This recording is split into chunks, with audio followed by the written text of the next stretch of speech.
نیند کی کمی، نیند نہ آنا، یہ مرض پہلے تو بڑوں میں ہوا کرتا تھا یہ مرض، لیکن اب یہ مرض بچوں کے اندر بھی آ گیا ہے۔ اس کے سب سے بڑی جو روٹ کاز ہے وہ یہ ہے کہ ہمارا جو کھانے پینے کا سلسلہ ہے، ہمارا ڈائٹ پلان انٹیک اس قدر جو ہے فاسٹ فوڈ یا تیز مسالہ جات کا یا ایسی ان آرگینک چیزوں کا استعمال کرنا ہو گیا ہے، جس کی وجہ سے ہمارے جسم کے اندر خشکی لاحق ہوتی ہے، ہمارے دماغ کے اندر خشکی آتی ہے۔ بیسیکلی ہمارے دماغ کی جو رطوبات ہوتی ہیں وہ خشک ہو جاتی ہیں، کیونکہ ہمارے دماغ کی جو غذا ہوتی ہے وہ میوکس ہوتی ہے، بلغم جس کو کہتے ہیں، اگر وہ جسم سے دماغ سے خشک ہو جائے تو نیند کی کمی لاحق ہوتی ہے۔ نیچروپیتھی ہربلزم آپ کے جسم کی مکمل تشخیص کے بعد کسی بھی مرض کا علاج کرتی ہے، اور آپ اس مرض سے ہمیشہ کے لیے جان چھوٹتی ہے آپ کی، کہ آپ کو میڈیسن کے پیچھے لگا دیا جاتا ہے کہ بس آپ جب تک زندہ ہیں آپ گولیاں کھاتے چلے جائیں، پھر ان کی پوٹینسی بڑھتی چلی جاتی ہے، اور آخر ایک وقت ایسا بھی آتا ہے آپ کے اوپر کہ آپ کے اوپر کوئی دوا استعمال نہیں، آپ کے اوپر اثر نہیں کر رہی ہوتی،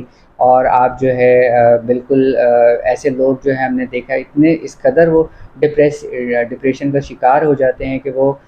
موت کو ترجیح دینا چاہتے ہیں۔ تو خدا را اپنے ساتھ ظلم کرنا بند کریں۔ اللہ تعالیٰ نے کوئی مرض ایسا نہیں اتارا جس کا علاج نہ ہو۔ نیچروپیتھی ہربلزم کے اندر اللہ تعالیٰ نے ہر مرض کا علاج اتارا ہے۔ نیچروپیتھی ہربلزم ہی ایک ایسی پیتھی ہے جو آپ کی مکمل تشخیص کے بعد آپ کے مرض کا کسی بھی مرض کا علاج کرتی ہے، اور 100% آپ اس کے مرض سے کیور ہو جاتے ہیں۔